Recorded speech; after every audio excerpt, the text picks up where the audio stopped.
dari Firna. Boleh pertanyaan yang kedua dari teman-temanku. Apakah ada yang ingin bertanya lagi teman-temanku? Oh, Hana Nurhaliza. Boleh Hana Nurhaliza?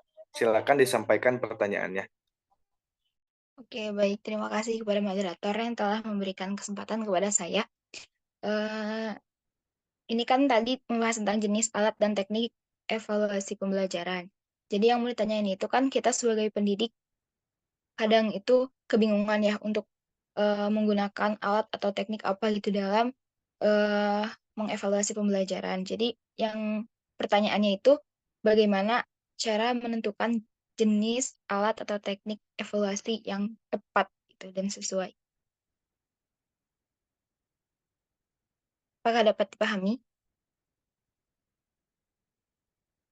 Oke, berarti bagaimana cara kita sebagai pendidik untuk menentukan alat ukur evaluasi yang tepat gitu ya, Hana ya? Iya, betul seperti itu. Oke, terima kasih. Baik, langsung dicatat ya sama Teh Hilya. Oke, untuk pertanyaan terakhir untuk laki-laki, dari tadi ini belum angkat tangan ini. Apakah ada yang bertanya dari laki-laki?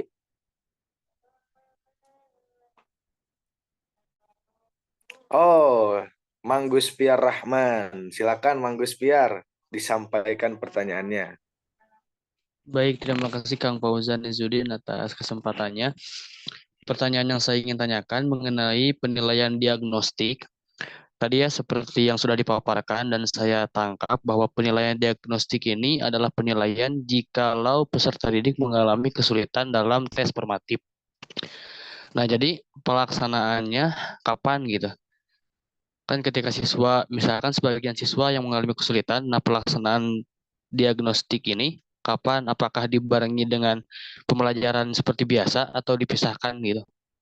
Mungkin pertanyaan saya lebih ke waktu pelaksanaan penilaian diagnostik ini kapan dilaksanakannya gitu. Baik, terima kasih Manggus Piar. Apakah Teh Hilya sudah mencatat pertanyaannya? Sudah. Baik, baik. Kita akan sesi diskusi pada sehingga nanti kita bisa menjawab bersama-sama di akhir penghujung diskusi ya. Baik, langsung saja saya serahkan kepada kelompok 4. By the way, yang bertugas siapa ya untuk jadi moderator Saya. kelompok 4? Oh, siap. Untuk Mang Husni yang paling semangat, silakan dimulai. Saya serahkan kepada kelompok 4. Oke, baik. Terima kasih Kang Ojan. Komando saya ambil alih. Baik, Bismillahirrahmanirrahim. Assalamualaikum warahmatullahi wabarakatuh. Waalaikumsalam warahmatullahi wabarakatuh. Alhamdulillahirabbil alamin wa bihi nasta'inu ala umuri dunya waddin wa ala alihi washabbihi ajmain. Asyhadu an la ilaha illallah wa asyhadu anna Muhammadan abduhu wa rasuluh amma ba'du. Baik, alhamdulillah ya. Tadi kita setelah menyimak pembahasan presentasi dari kelompok 3, sekarang dilanjut dari kami kelompok 4. Di sini saya Husni Mubarak sebagai moderator. Kemudian teman sekelompok saya ada Fawazdia Ulhaq dan juga Habibah Rahmadina. Pembahasan kami kali ini yaitu tentang sebentar administrasi tes, tentang administrasi tes dengan penekanan pada aspek psikologi. Nah, sebelum lanjut ke pembahasan materinya, kita pretest dulu nih guys ya. Kepada saudara Fawaz, boleh di-share ya link buat pretestnya di room chat Husni, pemoderator. ya. Sebelumnya kan tadi kelompok 3 dulu ya. Nah kan Ya. tadi udah tes kelompok 3. Nah post-tes dulu tadi kelewat. Oh iya betul. Ya, Kang Ojan, gitu. post test dulu Kang Ojan. Oh iya, maaf friends ya. Saya tadi lupa. Baik, kalau begitu maaf di tes.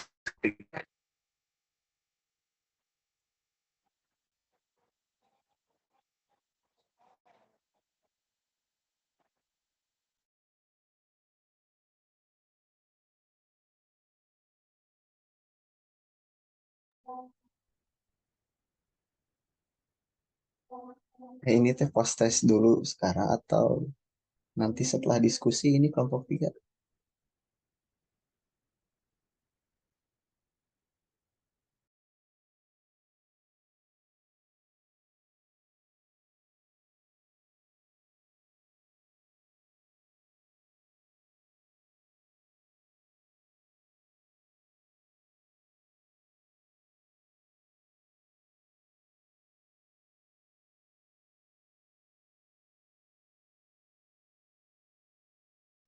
Oke, untuk Teh Arin boleh langsung di-share untuk post test kelompok 3. Sudah Pak, di komen. Kolom komenan. Oke, friends, sekarang silakan cek komentarnya masing-masing. Itu di sana sudah ada Google Form, oke? Nah, itu diisi.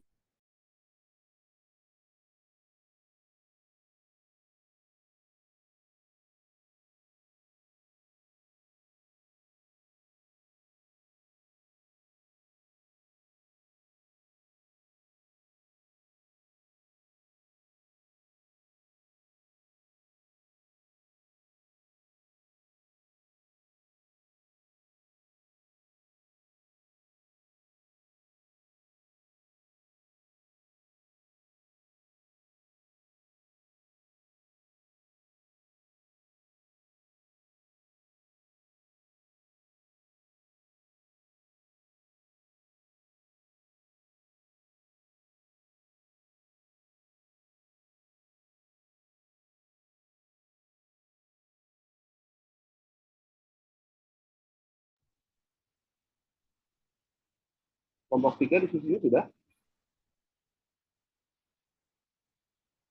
Hanya jawab juga deh. Belum.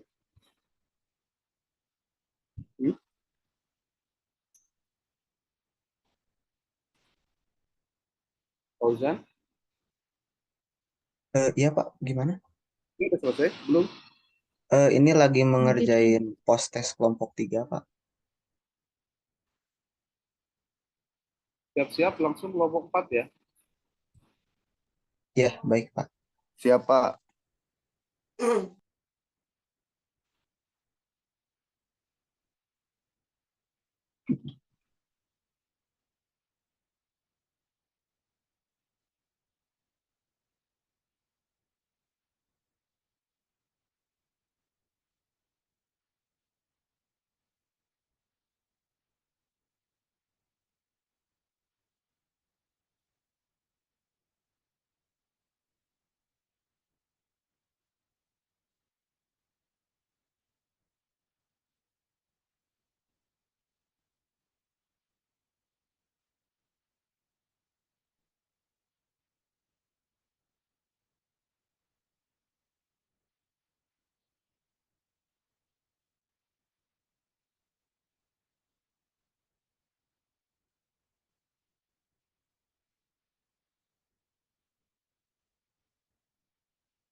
Oh, oke.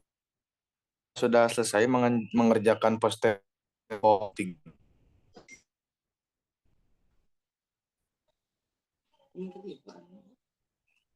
Halo friends, apakah sudah mengerjakan? Sudah, Sudah. Bang, sudah.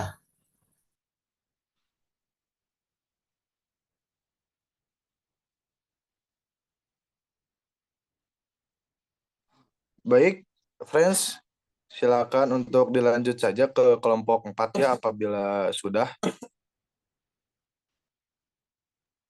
Oke, baik, Komando, saya ambil alih.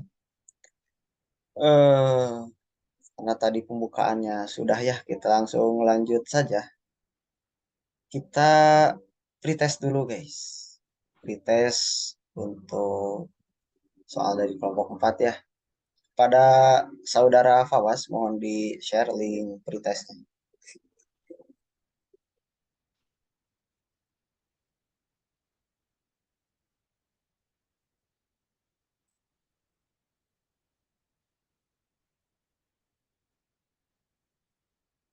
Halo, saudara Fawas, bisa terdengar suara saya?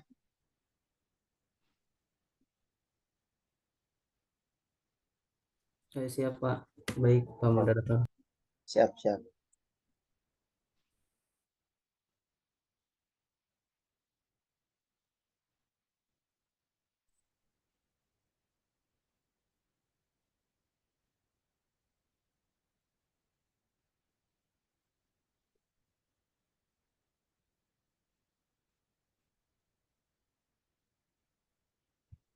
Kelompok 4, stop, mulai.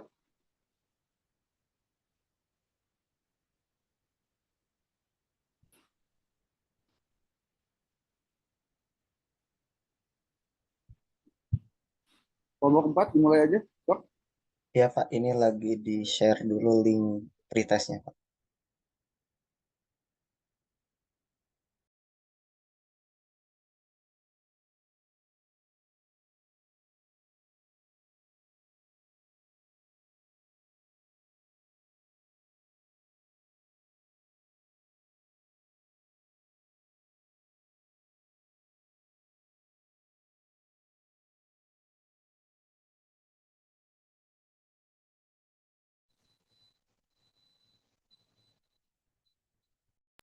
Untuk soalnya boleh diisi ya, ada di grup evaluasi.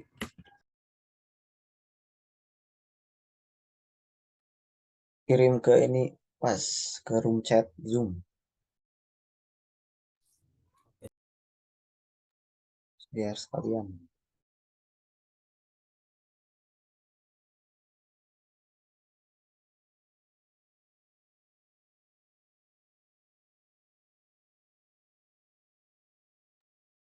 Nah, silakan diisi ya, teman-teman.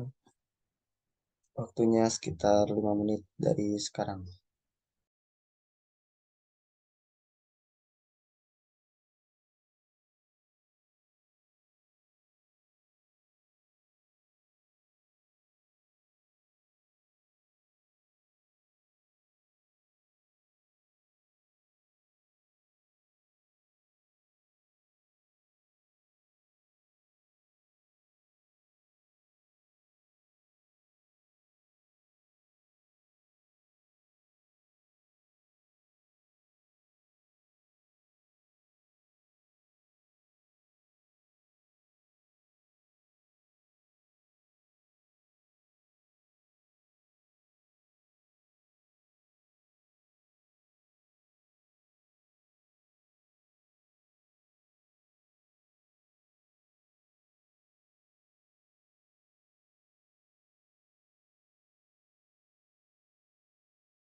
Baik teman-teman, sudah 5 menit. Apakah semuanya sudah selesai mengerjakan pretestnya?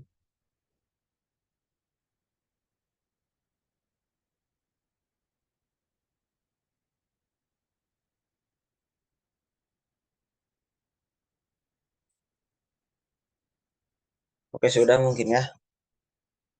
Baik, untuk selanjutnya kita langsung ke pembahasan materi. Sebelumnya kepada rekan saya Fawaz dan Habibah, sudah siap? Siap, Pak.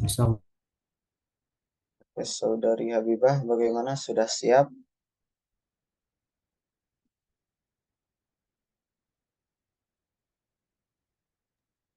Siap.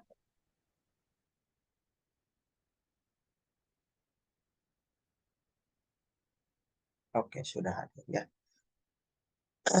Baik, kita langsung saja ke pembahasan materinya. Pembahasan materi yang pertama yaitu tentang konsep administrasi tes. Nah, jadi nanti akan dibahas tentang apa sih konsep dari administrasi. Nah, ini anggotanya dari kelompok 4 ya, ada Fawaz Diaul, Haq, Habibah Rahmadina, dan Husni Mubarak. Oke, next slide. Oke, pembahasan pertama tentang konsep administrasi tes akan dibahas oleh Saudari Rahmadina, Saudari Habibah Rahmadina.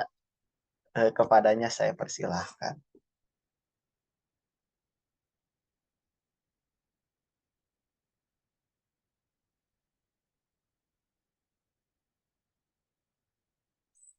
Terima kasih kepada moderator yang telah mempersilahkan saya untuk menyampaikan materi tentang konsep administrasi tes. Di konsep ini terbagi menjadi 3. Yang pertama ada pengertian administrasi, ada esensi tes, dan yang terakhir ada ciri khas tes. Moderator dipencet sekali lagi biar muncul pembahasan itu. Nah, Yang pertama ada pengertian administrasi. Secara etimologis, administrasi berasal dari bahasa Latin, yaitu ad dan ministrare, yang memiliki arti membantu, melayani, dan mengarahkan. Sedangkan secara terminologi, administrasi memiliki beragam makna yang mencakup manajemen, pengelolaan, tata usaha, serta kerjasama dalam mencapai tujuan bersama. Nah, beberapa ahli mengungkapkan pendapatnya mengenai pengertian administrasi ini. Ada Luther Gulick, ada Ngalim Purwanto, Hadari Nawawi, Herbert Simon, Dwight Waldo, Dimok, Sondang, P. Siagian. Nah, semua pendapat para ahli ini bisa teman-teman baca di makalah. Tapi dari pendapat-pendapat tersebut, dijelaskan bahwa administrasi ini tidak hanya mencakup pengelolaan dan tata usaha, tetapi juga melibatkan aspek kerjasama dan koordinasi dalam mencapai tujuan bersama. Administrasi dalam konteks pendidikan juga menuntut penerapan prinsip-prinsip tersebut untuk mencapai kualitas pendidikan yang optimal, serta memenuhi kebutuhan peserta didik dan masyarakat secara keseluruhan. Kemudian ada yang bagian kedua, ada esensi tes. Istilah tes sendiri berasal dari bahasa Latin yaitu testum, yang awalnya merujuk pada sebuah piring atau wadah dari tanah liat. Dalam konteks psikologi, istilah ini berarti suatu metode untuk menyelidiki individu melalui pemberian tugas atau penyelesaian masalah tertentu. Tes sendiri merupakan suatu prosedur sistematis untuk mengukur perilaku seseorang atau kelompok yang dilakukan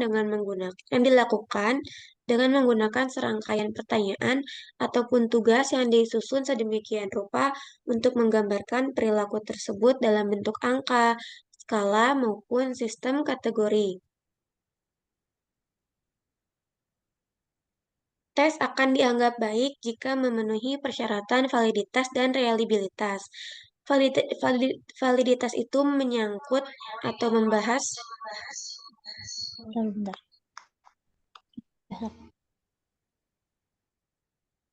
sejauh mana tes tersebut mengukur apa yang seharusnya diukur. Sedangkan reliabilitas menyangkut konsistensi hasil pengukuran dari waktu ke waktu. Tes sendiri dijalankan melalui serangkaian prosedur yang sistematik, di mana setiap pertanyaan atau tugas dirancang untuk mengukur aspek-aspek tertentu dari perilaku yang ingin diobservasi.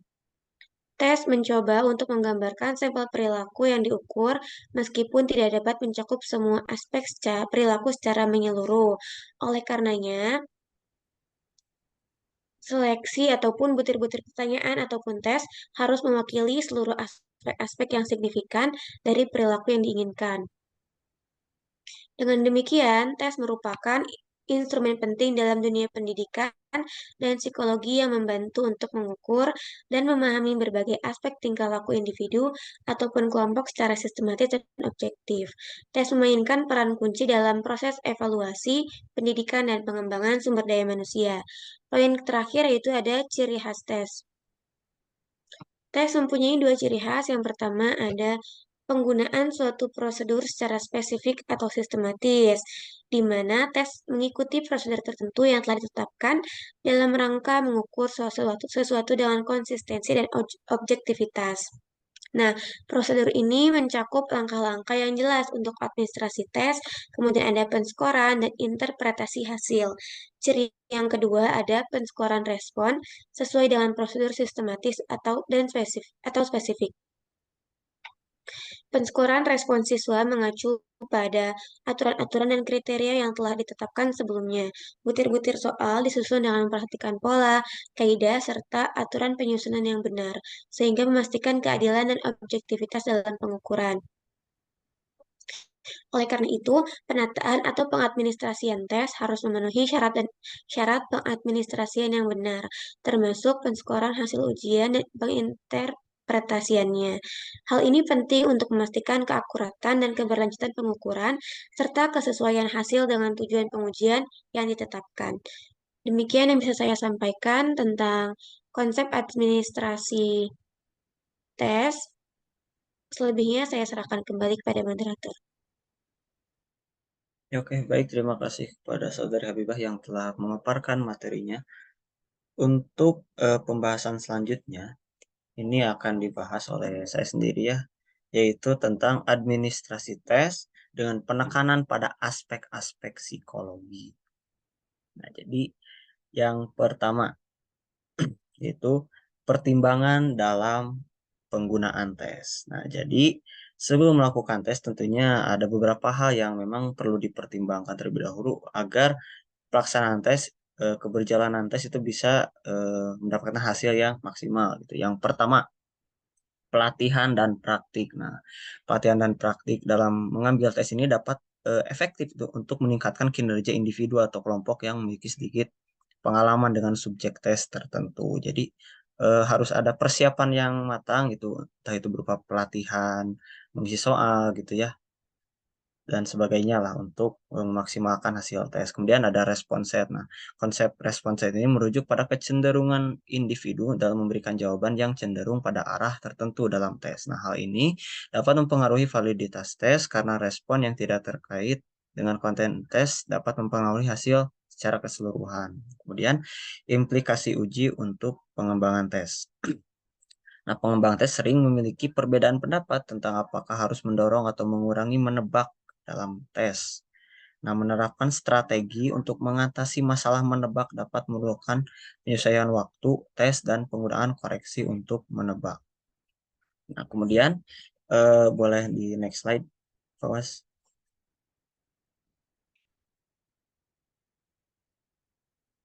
Sekali lagi, belum muncul tulisannya.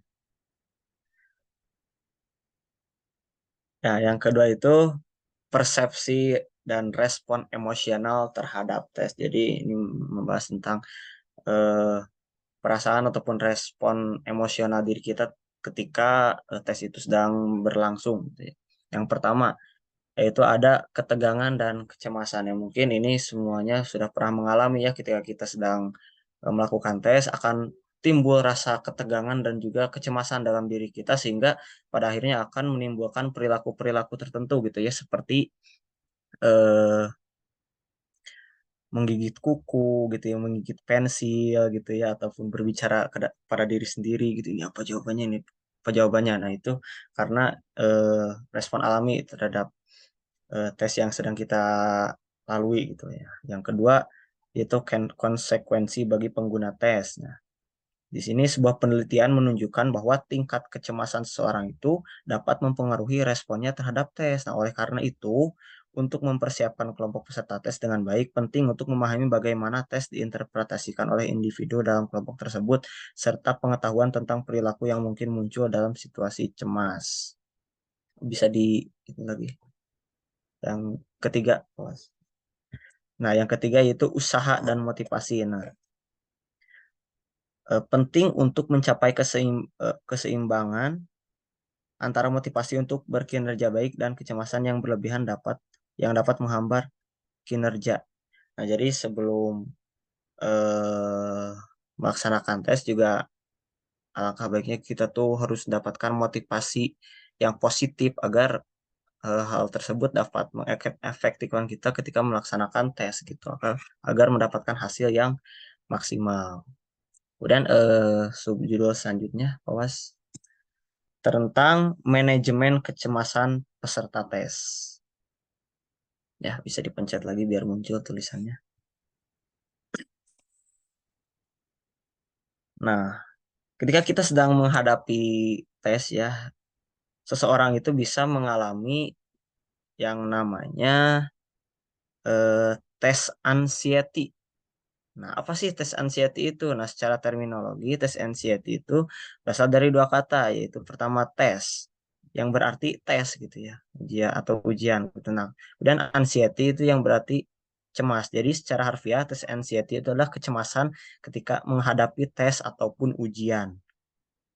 Nah, di sini ada beberapa upaya yang dapat kita lakukan untuk mengatasi tes anxiety ini. Yang pertama, persiapan yang matang tentunya.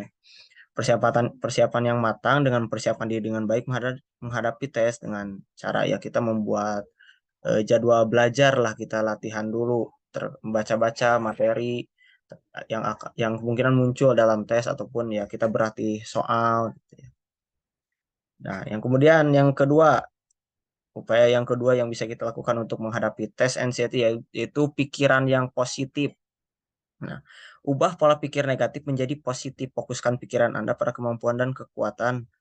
Nah, kemudian hindari pikiran yang meragukan diri sendiri. Nah, kan kadang karena rasa cemas yang berlebihan hingga akhirnya akan biasanya tuh menimbulkan pikiran-pikiran negatif. Wah, ini mungkin saya bakal gagal nih di tes ini. Nah, sebisa mungkin kita harus mengesampingkan pikiran-pikiran negatif tersebut dan kita ganti pikiran tersebut dengan pikiran-pikiran positif agar kita bisa lebih tenang menjalankan tes dan juga mendapatkan hasil yang maksimal tentunya.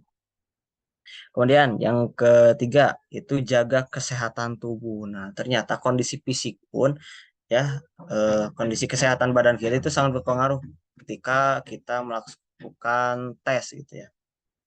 Mohon poin selanjutnya, Pak Mas.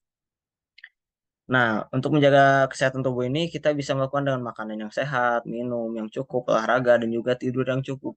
Coba kalau kita lagi kelaparan terus kita mengikuti ujian atau tes pasti gak akan fokus gitu. Apalagi kalau sambil haus juga, apalagi kan kita sebagai mahasiswa tuh biasanya pada suka begadang ya. Jadiin tugas tapi ketika nanti melaksanakan tes itu akan kurang fokus jadinya. Nah, jadi sebisa mungkin ya walaupun sibuk kita harus pintar-pintar manajemen waktu lah agar dan juga menjaga kesehatan tubuh ya. Kemudian yang keempat itu mengelola waktu dengan baik. Nah, angka baiknya kita membuat jadwal yang realistis untuk mengerjakan tes dan alokasikan waktu secara proporsional untuk setiap bagian. Jadi misalnya kita bisa mengerjakan bagian yang mudah dulu, kita kasih waktu nih kan, waktunya 60 menit untuk ujian misalnya. Nah, kita kasih 10 menit untuk ngerjain soal ini, 5 menit untuk ngerjain soal ini, jadi lebih terstruktur gitu. Nah, mungkin yang kelima itu bantuan profesional. Nah, jadi jika kecemasan menghadapi tes itu terus berlanjut dan mengganggu kehidupan sehari-hari kita ya, kita bisa mempertimbangkan untuk mencari bantuan pada konselor ataupun psikolog yang berpengalaman dalam mengatasi kecemasan kita.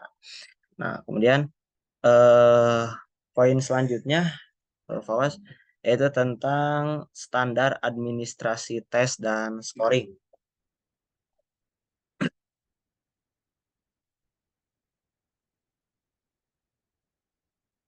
sebelumnya ada nggak tentang standar? Oh, nggak ada ya. Oh, mohon maaf ada sedikit kesalahan, lupa tidak dimasukkan ke PPT ya terkait poin yang C. Mungkin teman-teman bisa lihat di artikelnya langsung terkait standar administrasi tes dan scoring. Nah, apa sih standar administrasi tes dan scoring itu?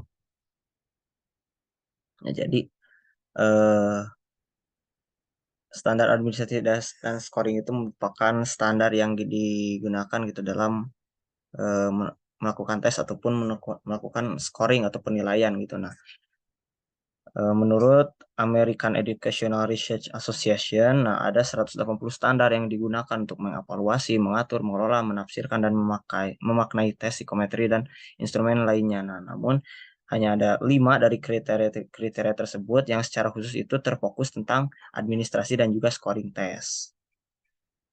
Nah, kemudian ada pula jenis dan bentuk standar administrasi tes dan scoring.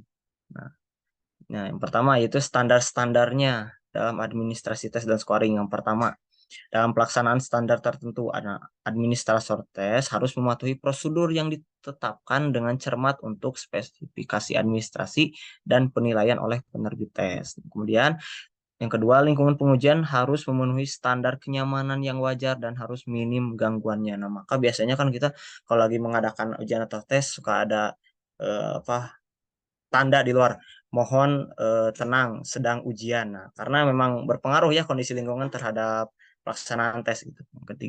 Yang ketiga, usaha yang memadai harus dilakukan untuk memastikan validitas skor tes dengan mencegah kemungkinan peserta tes memperoleh skor secara tidak sah.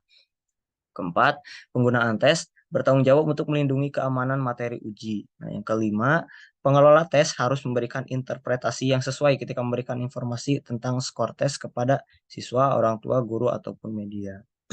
Yang keenam, prosedur yang digunakan dalam pelaksanaan tes bergantung pada jenis tes dan karakteristik peserta ujian. Dan yang ketujuh, yaitu kesiapan, kecerdasan uji, dan motivasi peserta ujian dapat mempengaruhi hasil tes mereka.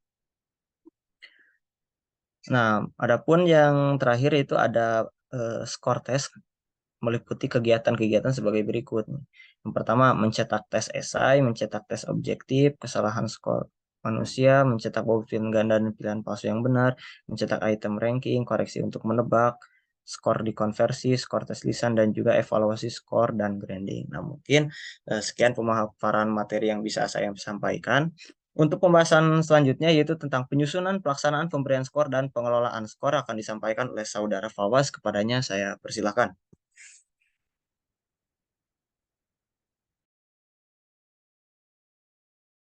Baik, terima kasih kepada Pak Moderator.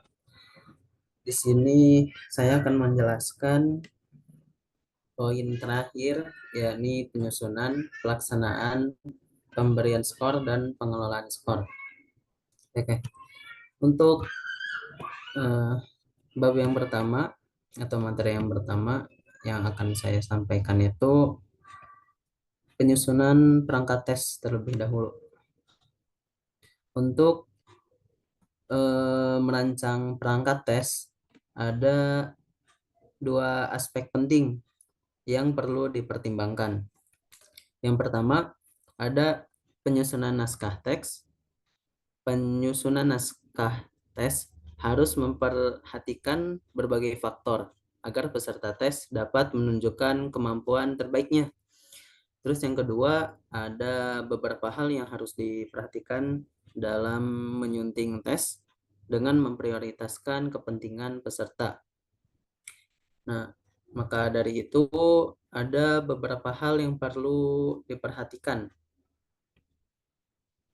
Antara lain, tes dalam bentuk objektif sebaiknya tidak dilakukan secara lisan. Lalu, butir-butir tes harus disusun berdasarkan urutan pokok bahasan dari awal hingga akhir.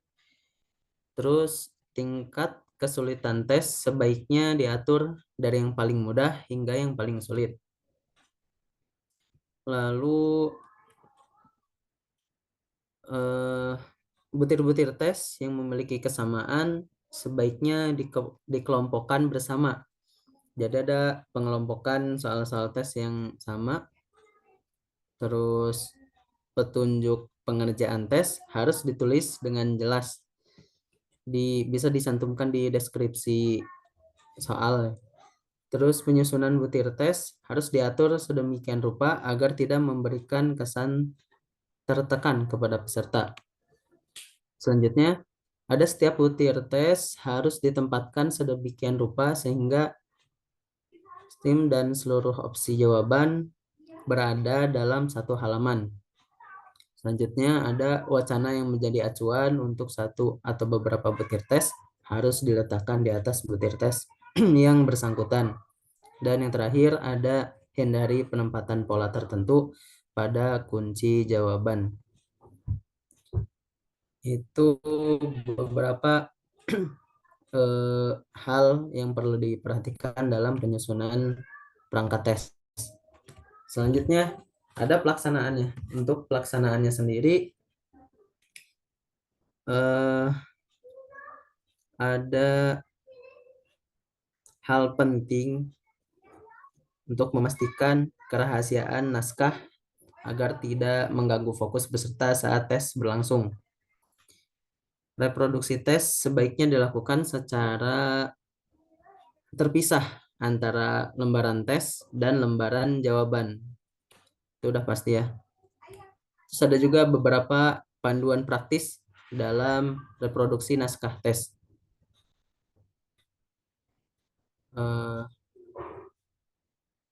Seperti yang pertama, pastikan antar butir tes memiliki ruang yang cukup agar tidak terlalu berdesakan.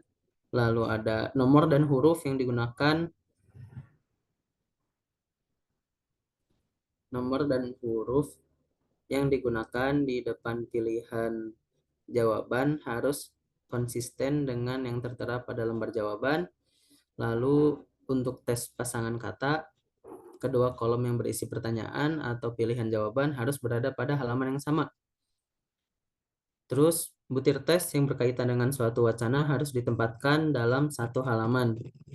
Lalu semua wacana, grafik, diagram atau gambar yang digunakan sebagai dasar butir tes harus jelas. Biasanya kalau misalkan soal-soal SD gitu kan ada yang fotokopian, jadi si gambar itu jadi hitam butek gitu. Jadi si gambar itu harus jelas untuk membuat soal tes. Lalu terakhir, jika tes direproduksi dalam jumlah besar, setiap naskah tes harus memiliki kualitas yang sama. Seperti itu.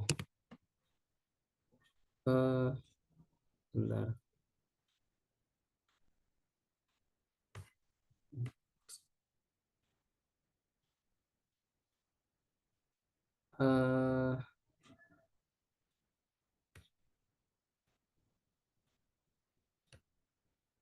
Oke.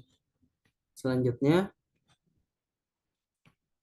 oh maaf, ini slide-nya pelaksanaan. Oh, oke. Slide-nya ada yang berbeda dikit, nggak ngaruh. Selanjutnya ada pelaksanaan tes. Untuk pelaksanaan tes sendiri,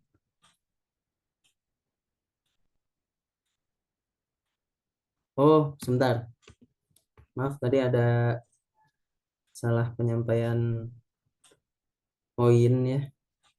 Jadi ini untuk pelaksanaan ada beberapa poin seperti menyusun pada silabus SAP, menyusun kisi-kisi soal, dan menyusun soal ini. Itu tuh baik. Adalah langkah-langkah atau poin inti dari pelaksanaan. Jadi poin pelaksanaan ini mengacu pada 3 poin ini gitu. Ini pelaksanaan. Nah, kalau bisa kita lihat di ini ya di artikel di jurnal, untuk pelaksanaan tes sendiri ada beberapa pertimbangan untuk metode dalam pelaksanaannya. Jadi ada 4 poin yang bisa digunakan untuk pertimbangan. Yang pertama ada tes open book atau close book. Nah, yang kedua ada tes diumumkan atau tes dirahasiakan. Lalu ada tes tertulis dan tes lisan. Dan yang terakhir ada tes tindakan atau tes praktek. Itu 4 pelaksanaan tes. Untuk kelebihan kekurangannya masing-masing pertimbangan bisa dibaca di artikel. Itu cuman gambaran singkatnya saja. Saya lanjut ke pemberian skor. Untuk pemberian skor ini, scoring merupakan tahapan di mana jawaban yang diberikan pada suatu instrumen diubah menjadi nilai numerik yang mencerminkan penilaian terhadap jawaban pada item tersebut. Nilai numerik yang diperoleh kemudian diolah untuk menjadi nilai-nilai akhir atau kelas. Untuk pemberian skor sendiri adalah langkah pertama dalam proses pengelolaan hasil tes. Penskoran adalah suatu proses pengubahan jawaban-jawaban tes menjadi angka-angka. Jadi dari pemberian skor ini, dari setiap soal, setiap bulir soal itu ada poin-poin yang akan menjadi angka untuk di-input menjadi nilai tes. Untuk pemberian skor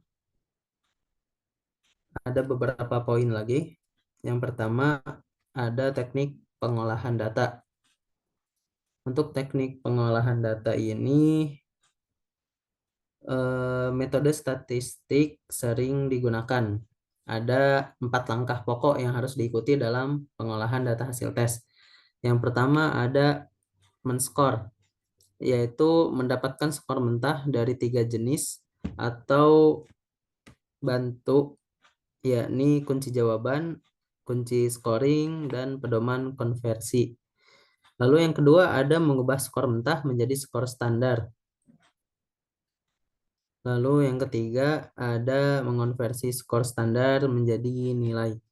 Dan yang keempat ada melakukan analisis soal. Analisis soal itu kondisional ya bila diperlukan untuk menilai validasi dan reliabilitas soal, tingkat kesulitan soal atau difficult index, dan daya pembeda. Selanjutnya ada cara memberi skor mentah untuk uraian. Nah, untuk uraian sendiri ada 2 metode untuk memberikan skor. Untuk uraian sendiri kan berbeda dengan PG ya, pilihan ganda. Kalau pilihan ganda itu sudah bisa ditentukan poin-poinnya dan itu semua setara. Sedangkan kalau uraian itu kan jawaban disesuaikan dengan pemahaman siswa sesuai dengan tulisan, mau itu apa sih, to the point atau misalkan banyak pembahasan yang dia tulis. Ada cara pemberian skornya untuk uraian. Nah, untuk caranya sendiri ada 2 jenis. Yang pertama, bobot yang diukur dalam skor maksimum yang sesuai dengan tingkat kesulitannya. Dan yang kedua ada bobot yang diukur dalam bilangan-bilangan tertentu yang sesuai dengan tingkat kesulitan soal. Nah, lalu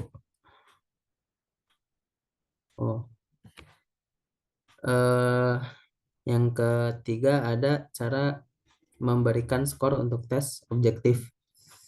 Untuk tes objektif ini ada 2 metode juga. Yang pertama ada tanpa rumus tebakan dan ada menggunakan rumus tebakan. Itu cuman poinnya saja sih. Selanjutnya ada pengolahan skor. Ini langkah yang terakhir dalam poin terakhir. Untuk pengolahan skor sendiri,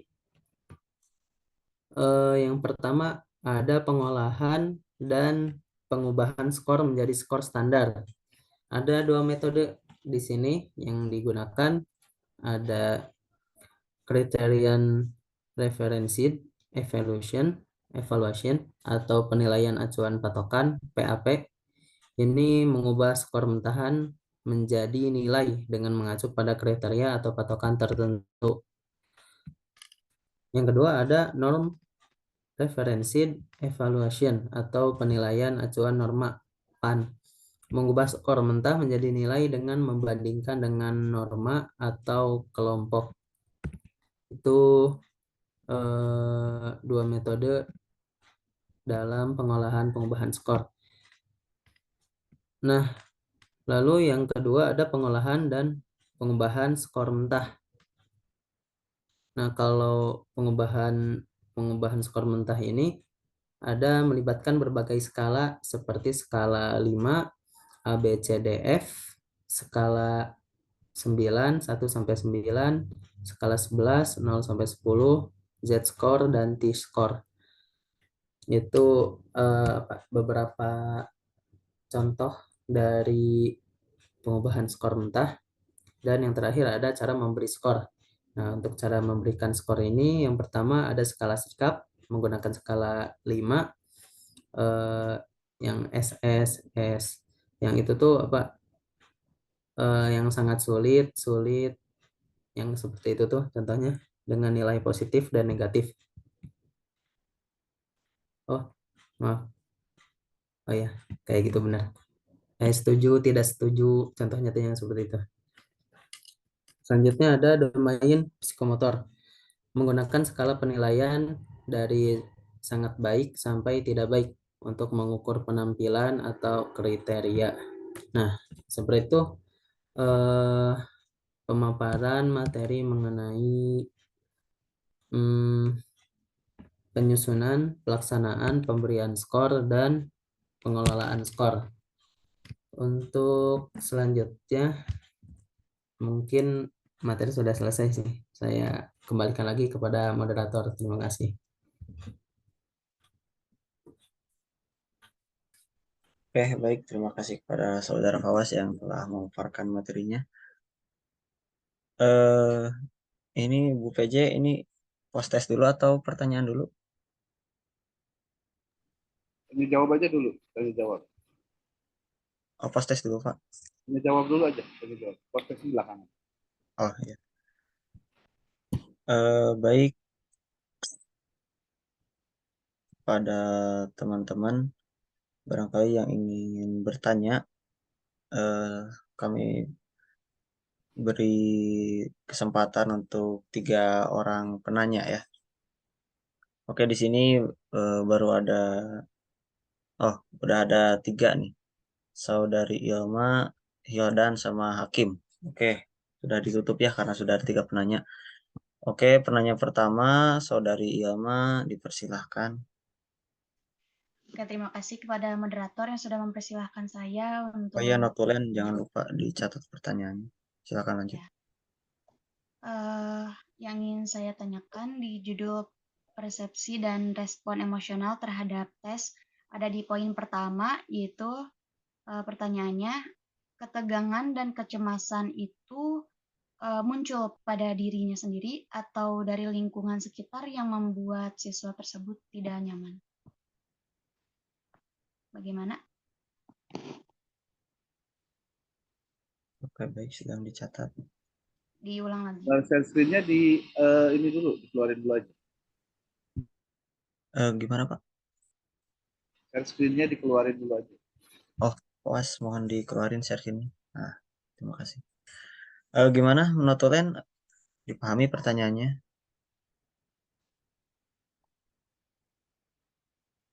Sudah dicatat? Oke. Lanjut ke pertanyaan penanya kedua, Saudara Hildan. Maaf, Saudara Ihsan Malik, sudah slot penanyanya sudah ini ya, sudah ditutup tadi. Yang ketiga itu Saudara Hakim. Ya, Saudara Hildan, silahkan. Baik, di sini saya izin bertanya. Dalam artikel kan disebutkan pada bagian standar administrasi tes dan scoring. Nah, di situ kan ada 5. kriteria khusus untuk administrasi tes dan scoring. Nah, apa saja sih itu 5 kriteria itu? Itu, Kang Husni. Oh, itu yang menurut American Educational Research Association gitu ya. Ah, ya. Baik, bagaimana? Nutulen? Aman? Oke, lanjut ke pertanyaan ketiga tadi dari Saudara Hakim. Silakan, Saudara Hakim.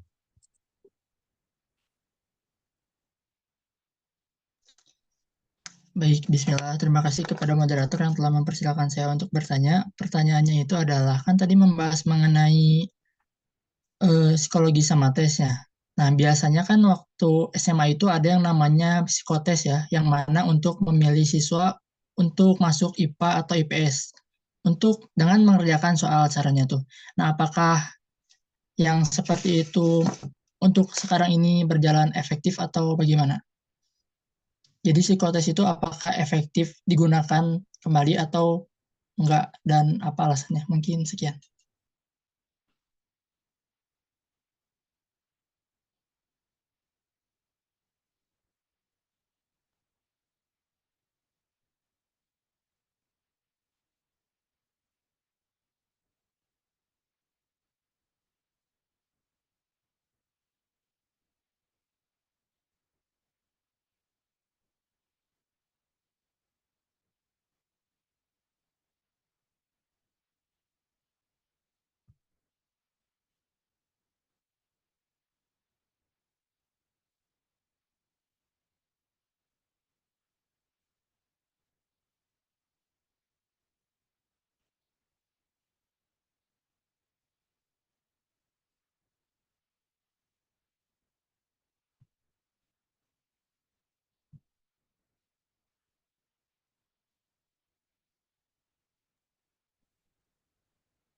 Oke, baik. Sebelum lanjut ke apa sesi diskusi dari kelompok 3, mungkin post test dulu aja ya.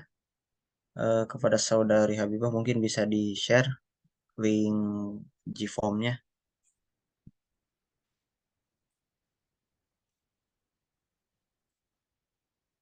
5 menit aja cukup lah ya guys ya. Sisanya kita buat diskusi. Oke, itu linknya sudah ada. Silakan kita kerjakan 5 menit dari sekarang.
Oke, baik.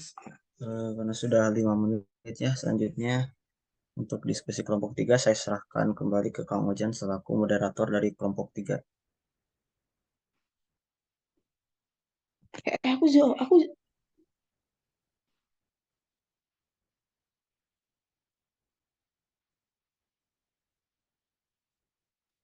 Kang Ojan hadir, Kang Ojan. Mandat diterima. Baik, di sini kami dari kelompok 3. Sebelum menjawab, akan saya bacakan dulu pertanyaan dari 3 orang teman kita, yaitu yang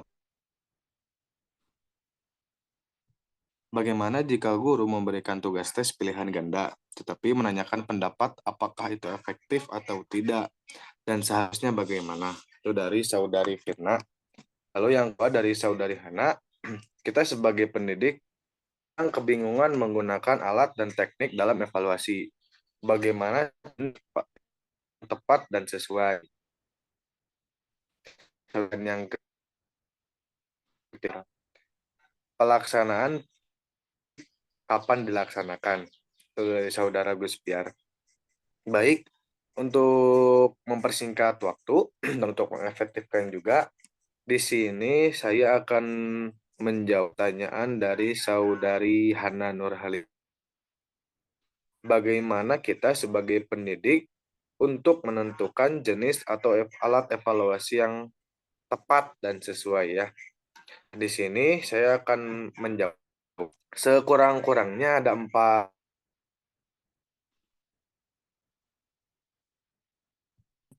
Yang pertama adalah tujuan. Jadi tujuan evaluasi ini kita tentukan dengan jelas apa yang ingin kita lakukan. Apakah untuk mengukur pemahaman konsep, ataukah untuk mengukur pemahaman keterampilan, ataupun untuk mengukur sikap atau aspek lainnya dalam pembelajaran. Itu yang pertama. Yang kedua, pertimbangkan usia atau karakteristik peserta didik.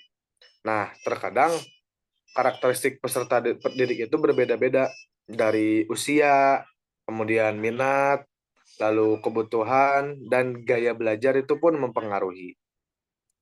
Nah, yang ketiga, yaitu validitas dan reliabilitas. Nah, pastikan instrumen evaluasi yang akan kita keluarkan itu valid. Maksudnya valid di sini apa?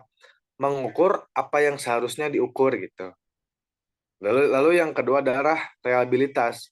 Dan artinya merupakan sebuah konsistensi dalam pengukuran evaluasi tersebut. Nah, lalu yang keempat, yaitu ketersediaan SDM. Itu ya. Nah, contoh-contohnya apa? Nah, di sini ada beberapa saya berikan contoh sederhana. Misalnya, contoh 7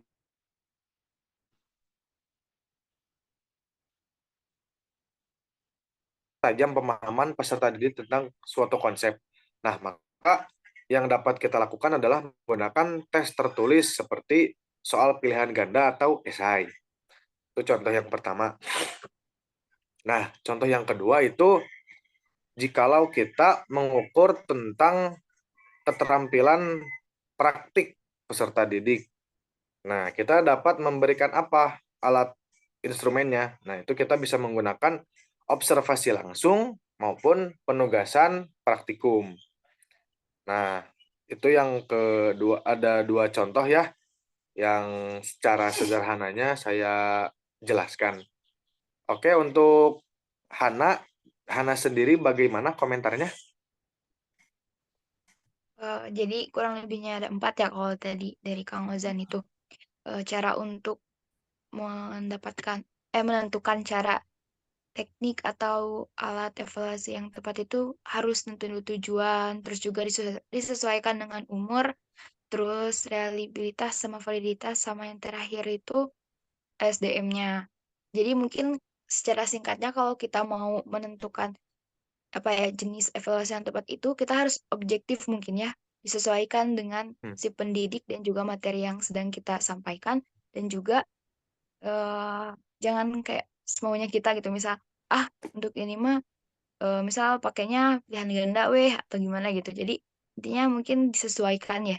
Harus kembali lagi kepada tujuan evaluasi itu kita mau melihat atau mengukur apanya dulu dari hasil peserta didik tersebut. Mungkin gitu ya, Kak. Nah, iya benar Hana. Jadi memang dari awal itu tujuannya harus kita teguhkan dulu gitu. Nah, jadi seperti itu. Apakah dari teman-teman ada yang ingin menanggapi atau yang ingin menambahkan, dipersilakan. Apakah ada? Baik, untuk menghilangkan suasana hening ya. Jikalau nanti teman-teman ada yang ingin menambahkan, boleh kita ke pertanyaan, yaitu pertanyaan yang disampaikan oleh saudari Firna. Boleh dari pemateri? Izin menjawab dari pertanyaan saudari Firna ya. Boleh Pak Moderator? Oh iya, silakan. Kan pertanyaannya kan bagaimana jika guru memberikan tugas tes pilihan ganda, tapi menanyakan pendapat, apakah itu efektif atau tidak, dan seharusnya bagaimana. Kan sudah kita lihat ya, pilihan ganda kan pasti A, B, C, D gitu kan, biasanya pilihan singkat dan jelas gitu pasti gitu. Nah, tapi kan ini gurunya malah pendapat gitu. Pasti dari sudut pandang kita juga sudah tidak tepat gitu kan. Nah, jadi sebenarnya sebaiknya itu kita tuh harus benar-benar memilih teknik evaluasi yang sesuai dengan tujuan dan kebutuhan pembelajaran gitu. Jangan kayak yang tadi dipertanyakan Teh Firna gitu ya. Jadinya kan juga buat yang menjawab pun bingung gitu. Kok pilihan ganda tapi kok ada pendapat gitu dari sudut pandang kita masing-masing itu. Nah, jadi kalau tujuannya untuk mengukur pemahaman siswa secara subjektif, maka lebih baik menggunakan pilihan ganda itu. Tapi kalau memberikan tugas pilihan gandanya menanyakan pendapat mungkin tidak efektif gitu ya untuk menerapkan teknis seperti itu. Jadi sebaiknya guru mempertimbangkan menggunakan teknis evaluasi yang lebih sesuai seperti pertanyaan terbuka atau diskusi kelas untuk mendapatkan hasil jawaban seperti pendapat seperti itu mungkin. Teh Firna dapat dimengerti? Iya, dapat dimengerti. Terima kasih.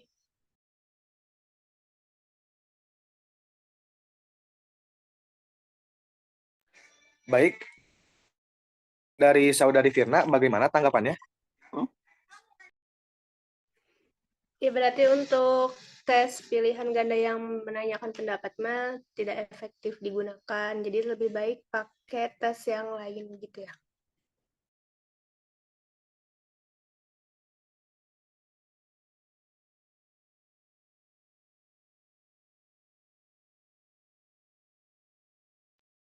Oke, dari teman-teman yang lain, apakah ada yang ingin menambahkan atau ada yang ingin menanggapi sebelumnya?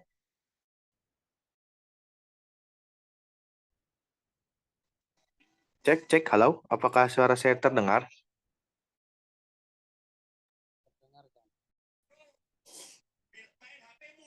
Benar.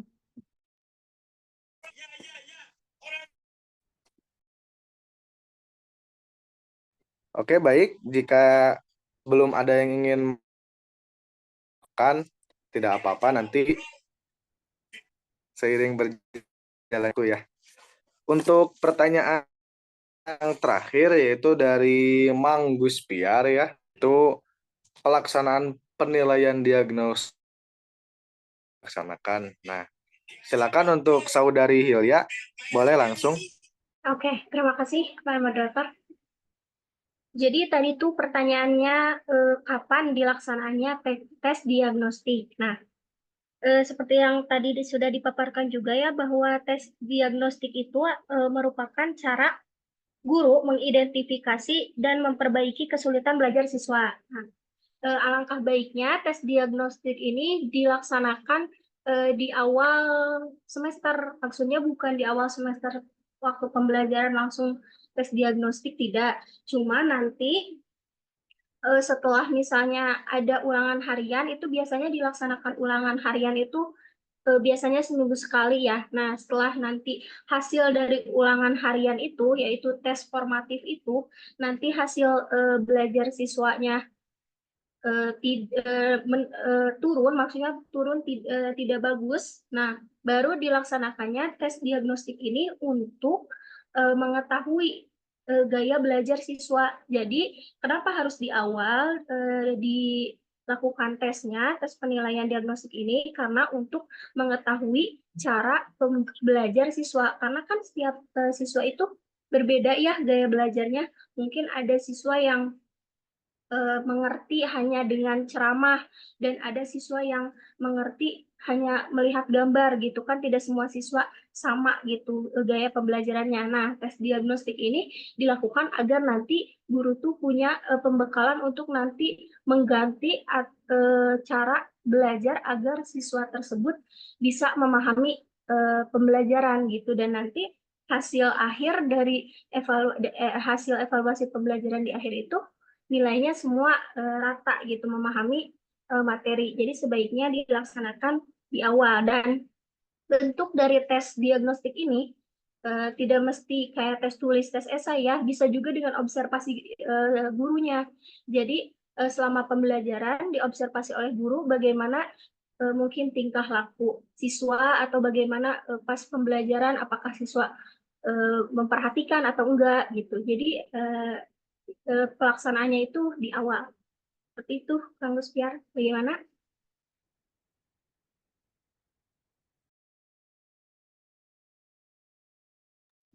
Alhamdulillah, selebihnya sudah terjawab. Jadi, alangkah lebih baiknya dilaksanakan di awal semester ya, tapi bukan di awal seperti awal pretest. Nah, ini ditujukan supaya untuk mengetahui gaya belajar dari siswa tersebut ya. Dan kemudian bentuk dari tesnya itu tidak melulu hanya soal pilihan ganda ataupun esai, bisa juga dilakukan oleh observasi dari si pendidik tersebut. Terima kasih banyak Teh Hilya atas jawabannya. Baik, terima kasih kepada menjawab dengan panjang dan jelas ya kepada pertanyaan dari saudara Gustiar. Untuk terakhir kalinya, apakah ada yang ingin menambahkan atau menanggapi? Cek. Baik, jika ada yang ingin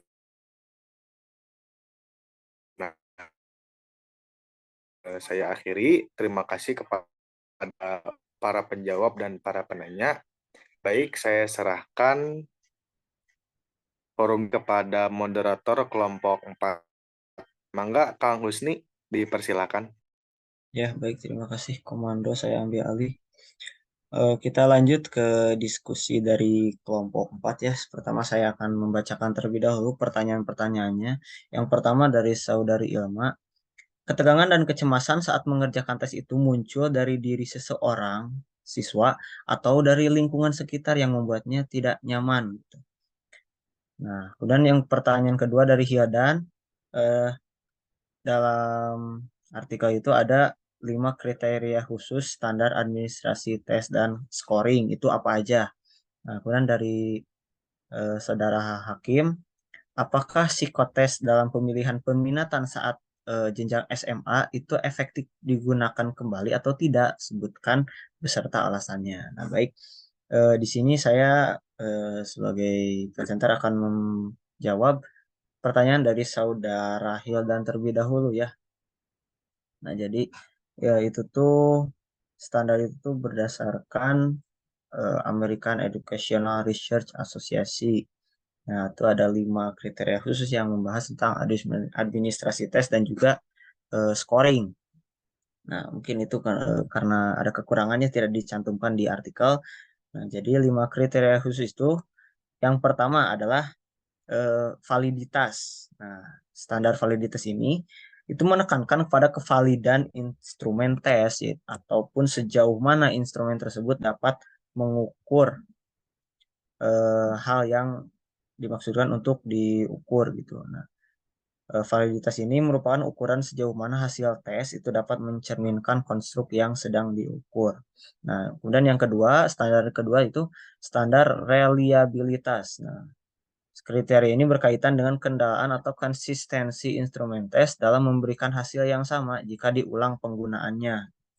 Nah, reliabilitas ini memastikan bahwa hasil tes dapat diandalkan dan juga konsisten. Yang ketiga, itu standar keadilan dan ketidakdiskriminasi. Nah, standar ini menekankan pentingnya menjamin bahwa proses administrasi tes itu dan penilaian adil bagi semua peserta tanpa adanya diskriminasi berdasarkan faktor-faktor seperti ras, jenis kelamin ataupun latar belakang. Nah, terkadang ya suka ada terjadi pelanggaran gitu dalam penilaian sebuah tes yang dimana gitu kadang ada penyuapan kepada guru gitu kan agar nilainya itu bisa dapat gede gitu. Nah, itu tidak memenuhi standar itu berarti kalau ada kasus seperti itu. Ya, yang keempat itu standar etika. Nah, kriteria ini menegaskan pentingnya menjaga standar etika dalam administrasi tes termasuk kepatuhan terhadap privasi siswa, integritas dalam penilaian dan perlakuan yang adil dan hormat terhadap semua peserta tes.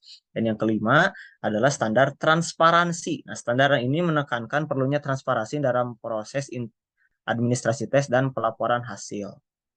Nah, begitu Kang Hilan, jadi 5 kriteria khusus yang dimaksud menurut American Educational itulah Research Association. Nah, yang pertama itu tadi validitas, yang kedua reliabilitas, keadilan dan ketidakdiskriminasian, etika dan juga transparansi. Begitu Kang Hildan. Bagaimana tanggapannya Kang Hildan? Baik. Terima kasih Kang Husni atas jawabannya. Berarti ada 5 ya, validitas, reliabilitas, standar keadilan dan ada diskriminasi, standar etika, dan standar transparansi. Gitu ya? Iya, betul sekali. Oke. Barangkali mungkin dari teman-teman yang lain ada yang ingin menambahkan ataupun menanggapi, dipersilahkan.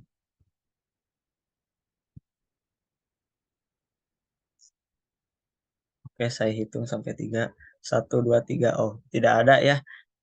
Baik, kita lanjut ke pembahasan berikutnya saja. Pertanyaan berikutnya, barangkali dari presenter ada yang ingin menjawab, Saudara Fawaz ataupun Habibah. Persilahkan.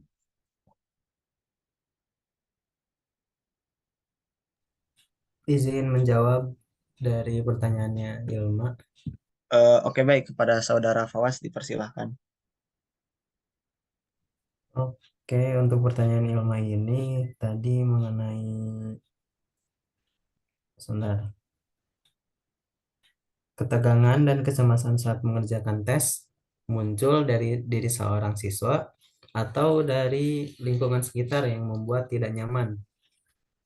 Kalau soal ketidaknyamanan bisa dari keduanya, bisa dari salah satunya, tergantung ada faktor internal, eksternal, atau misalkan ada sesuatu hal, misalkan kalau dari diri sendiri kurangnya kesiapan dalam melaksanakan tes, ya kurangnya kesiapan, kayak nggak menghafal nih sebelum tes, atau misalkan sebelumnya kurang makan, atau misalkan contohnya saya sendiri waktu itu pas lagi tes SBMPTN hilang dompet. Nah, itu kan nggak ada kecemasan tersendiri ya pas waktu lagi tes. Itu bisa dari internal, eksternal. Kalau dari lingkungan bisa karena suasananya yang terlalu gaduh di lingkungan tesnya, atau misalkan ada eh, si penguji atau si pengawasnya yang terlalu galak gitu kan. Itu juga jadi salah satu faktor ketidaknyamanan atau kecemasan dalam pelaksanaan tes. Mungkin gitu gambaran-gambarannya. Bisa dari keduanya, bisa dari salah satunya. Tergantung kondisi situasi seperti itu. Bisa dari yang lain ada yang mau menanggapi lagi? Gimana Pak Moderator? Terima kasih Saudara Fawaz atas jawabannya. Bagaimana tanggapannya terlebih dahulu dari Saudari Ilma tentang jawaban Fawaz? Ya, terima kasih Pak Fawaz yang sudah menjawab. Berarti bisa dari faktor keduanya ya, dari eksternal maupun internal, kurangnya kesiapan dan selebihnya mungkin dapat dipahami. Terima kasih. Iya, baik. Jadi ya memang ya terkait faktor timbulnya rasa kecemasan ataupun ketegangan juga rasa tidaknya memang ketika kita melakukan tes gitu ataupun ujian tuh memang disebabkan oleh beberapa faktor gitu, bisa dari diri kita sendiri, dari internalnya ataupun dari eksternal gitu, dari kondisi lingkungan. Bahkan dari internalnya sendiri tadi pun faktornya itu tidak harus hal-hal yang berkaitan dengan ujian gitu, seperti belum menghafal gitu kan, belum belajar dulu, belum latihan soal gitu. Bahkan untuk hal-hal yang kayak tadi seperti Kak Fawaz alami itu, kehilangan dompet gitu ya, itu akan sangat mengganggu pikiran gitu ya, psikis kita ketika melaksanakan tes, bakal jadi kurang fokus gitu, Kak, konsen. Tangan lagi ngerjain tapi pikiran tuh mikiran dompet gitu. Wah, itu mah dompet kemana gitu. Tapi tesnya juga penting gitu kalau dilewatkan gitu ya. Jadi akan sangat berpengaruh tentunya. Dan juga dari kondisi lingkungan pun ya memang sangat berpengaruh gitu terhadap kenyamanan kita dalam melaksanakan tes gitu. Mungkin seperti suara-suara yang berisik, ataupun bahkan mungkin ketika kita melaksanakan tes kita mendapatkan kursi yang keras kan, itu juga bisa ganggu gitu, karena kan kita duduk dalam waktu yang lama kan, ujian biasanya 1 atau 2 jam lah minimal, itu lumayan bakal sakit gitu ya kalau pakai kursi yang keras gitu, akan mengganggu kenyamanan gitu. Nah mungkin bagaimana dari teman-teman yang lain, barangkali ada yang ingin menambahkan dari jawaban Kang Fawas gitu atas pertanyaan saudari Ilma. Bisa dipersilakan, barangkali ada yang mau menambahkan sebelum kita lanjut ke pertanyaan berikutnya.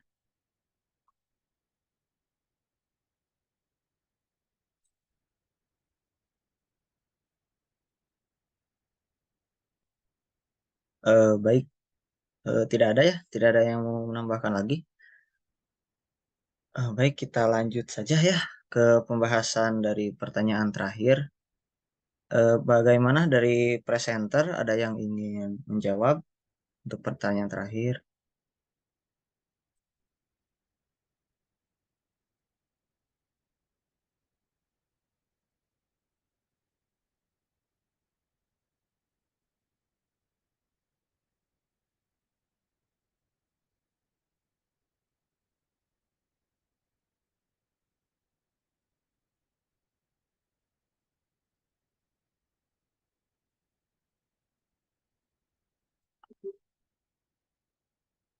Bagaimana presenter? Ya, izin menjawab pertanyaan dari Hakim. Ya. Ya, tadi pertanyaannya, apakah psikotes dalam pemilihan peminatan saat SMA masih efektif digunakan kembali atau tidak? Jika ya, sebutkan alasannya. Jika tidak juga, bagaimana alasannya? Jadi yang pertama, psikotes dalam pemilihan peminatan SMA ini memang sering kita temukan atau pernah kita alami saat kita ada di bangku SMA dulu. Nah, psikotes ini sebenarnya tujuan utamanya adalah untuk mengenali potensi diri ataupun peminatan yang kira-kira cenderung dimiliki oleh siswa. Entah itu mengarah ke jurusan IPA, IPS, bahasa dan agama sesuai. Nah, nanti itu bisa disesuaikan dengan atau penempatan jurusan itu bisa disesuaikan dengan hasil psikotes yang sudah diadakan oleh sekolah. Nah, adapun pertanyaannya apakah psikotes ini masih efektif untuk digunakan kembali? Jawabannya adalah tergantung penggunaan dari psikotes itu sendiri. Jadi, psikotes bisa efektif jika di dalamnya itu memang tujuannya untuk mengidentifikasi potensi, kemampuan, peminatan yang dimiliki oleh siswa. Adapun tidak efektif apabila siswa tersebut sudah memiliki keyakinan ataupun sudah menentukan ke jurusan mana yang akan diambilnya. Nah, catatan bahwa psikotes ini dapat efektif ataupun dapat berjalan sesuai dengan harapan jika dilakukan dengan cara yang tepat dan disertai dengan evaluasi yang juga dilakukan dengan cermat. Nah, jadi jawabannya efektif atau tidak itu tergantung dengan kondisi, baik kondisi sekolah maupun kondisi siswa. Adapun bergantung dengan kualitas psikotes itu sendiri. Apakah kualitasnya itu instrumen yang digunakan atau instrumen yang digunakannya bagus ataupun sesuai, psikotes dirancang dengan baik atau mungkin validitasnya teruji, itu bisa mempengaruhi keefektifan psikotes.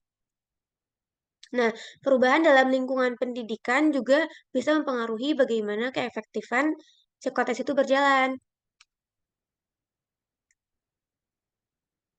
Lalu, perlu diketahui sebelum kita menentukan ataupun sebelum sekolah menentukan apakah akan diadakan kembali psikotes atau tidak, sekolah ini perlu meninjau kembali kira-kira apakah psikotes ini memang dibutuhkan oleh siswa ataupun tidak dibutuhkan. Nah, alasan yang harus ataupun faktor-faktor yang harus diperhatikan saat sekolah menentukan apakah psikotes dijalani lagi atau tidak. Mohon maaf, tunggu sebentar.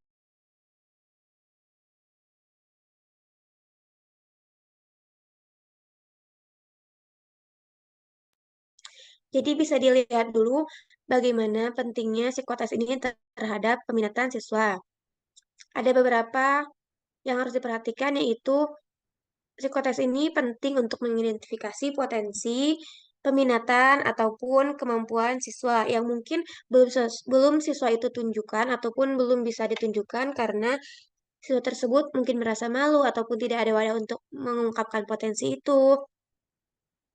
Kemudian juga adalah untuk membantu siswa mengenali dirinya sendiri. Jadi, siswa apalagi di usia SMA masih mengalami kebingungan ataupun biasanya bertanya-tanya sebenarnya arah hidupnya ini mau kemana ataupun setelah besar nanti mau jadi apa. Nah, adanya psikotes ini membantu siswa untuk bisa lebih bisa membantu untuk lebih mengenali dirinya sendiri. Lalu yang terakhir dengan adanya psikotes ini bisa memberikan dukungan dan bimbingan kepada siswa. Dukungan dan bimbingan ini bisa berupa kelas tadi ada kelas peminatan, kemudian juga dengan hasil psikotes ini siswa bisa merasa terdorong untuk belajar lebih sesuai potensinya dan lain-lain. Mungkin itu yang bisa saya sampaikan. Dari Kang Hakim ada tanggapan terlebih dahulu. Baik, izin menanggapi. Jadi diadakannya psikotes ini diadakannya lagi itu tergantung ya. Kalau misalnya psikotesnya itu bisa berjalan efektif apabila siswanya itu masih bingung mau memilih yang mana. Nah, baru diadakan psikotes.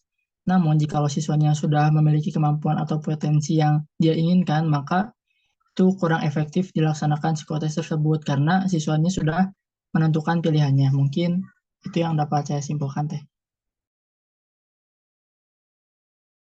Ya, seperti itu. Terima kasih. Kang Hakim tanggapannya mungkin dari teman-teman yang lain ada yang mau menanggapi, menambahkan atau mungkin menyanggah yang sudah saya tadi sampaikan. Silahkan. Ya, bagaimana dari teman-teman? Ada?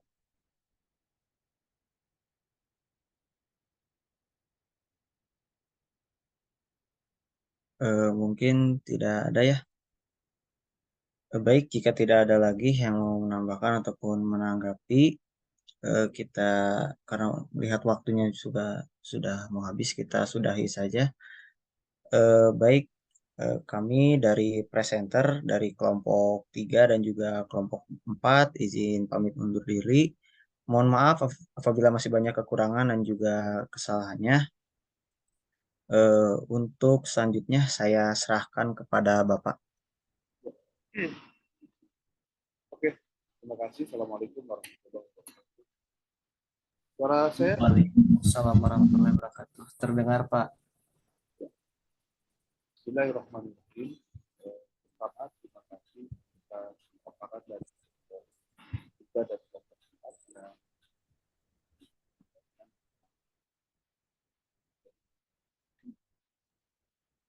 Maaf Pak, suaranya tidak terdengar.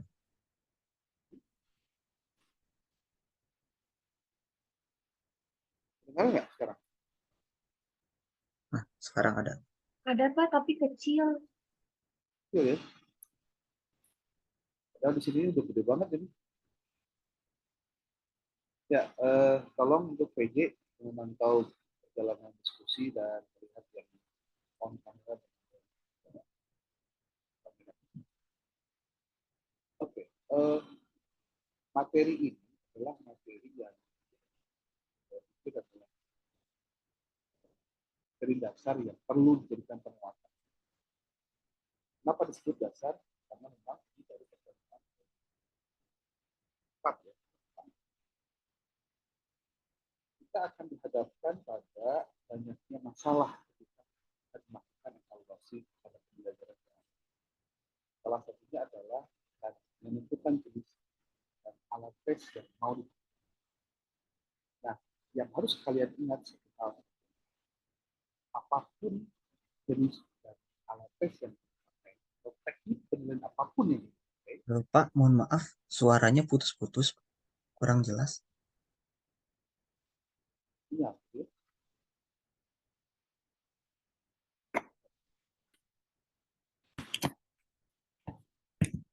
Masih putus-putus? Enggak?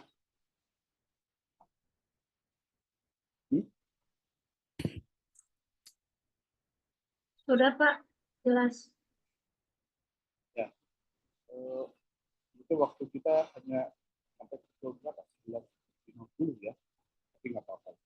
Dirawat dulu. Oke. Menentukan jenis dan alat serta teknik evaluasi apa yang akan digunakan pada saat menjalankan pelajaran evaluasinya. Apa yang harus diingat adalah tujuannya mau apa? Jadi alat apapun yang digunakan sesuaikan dengan seperti kegiatan retest dan yang akan dilakukan kegiatan ini. Tujuannya untuk apa? Kalau kita adalah memiliki kesiapan dalam pemilihan, supaya dia mana-mana pikirannya, konsentrasinya. Yang kedua, supaya mahasiswa juga bersiap bahwa dia akan dites dan dia. Kalau post test, kenapa itu dilakukan? Yang adalah untuk mengukur tentang kesiapan mahasiswa selama melakukan proses perkuliahan. Jadi, apakah dia mengamati atau tidak bahan yang disebutkan? Apakah dia membaca atau tidak bahan yang disebutkan oleh kelompok? Itu tujuan. Lalu, ketika bicara tentang administrasi apa yang harus disiapkan? Ingat ya, penilaian itu pada prinsipnya adalah cara untuk guru mengukur tentang kemampuan siswa. Untuk diketahui kira-kira nanti gurunya akan mengajar tentang A pada semuanya, tapi dengan pola-pola yang berbeda-beda. Itu dalam kurikulum Merdeka kita mengenal dengan istilah pembelajaran berdiferensiasi. Diferensiasi itu berbeda-beda. Sama tidak ada siswa dengan kemampuan yang sama, semuanya merata di satu kelas, tidak. Ada yang auditori, ada yang visual, ada yang mungkin bisa diganggu kalau belajar, atau bahkan harus dalam proses pembinaan, itu semuanya ada problem-problem, ada latar belakang. Nah, yang juga harus diingat oleh kalian pada saat melakukan kuliah ini adalah berlatih bagaimana cara menentukan soal itu susah, soal itu mudah, menentukan rata-rata jenis skor itu seperti apa. Karena nanti kalian harus mempraktikkan buku yang menjadi bagian kalian untuk diterapkan di lembaga pendidikan. Dan kalian lakukan analisis. Kan kalian sudah dapat satu orang satu buku ya. Nah, coba lihat, kalau sekarang kan menjelang mau lebaran, kayaknya udah konsentrasinya bingung deh. Nanti di bulan April, kalian lakukan tes untuk pemenuhan UTS. Kalau untuk UAS nanti, kalian telaah bukunya, lalu kalian cek tentang soal higher order thinking skill. Kalau perlu kalian revisi soal yang terdapat di dalam buku tersebut. Kalau dianggap tidak mengandung unsur hot. Ya. Nah, teman-teman semua,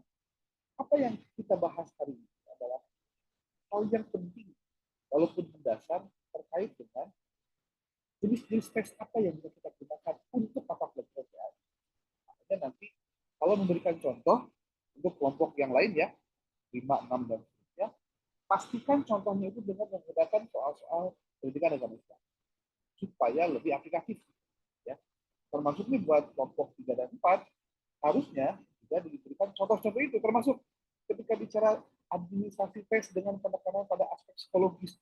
Untuk di mata pelajaran PAI, bagaimana penerapannya? Nah, itu kan belum banyak pembahasannya. Ya.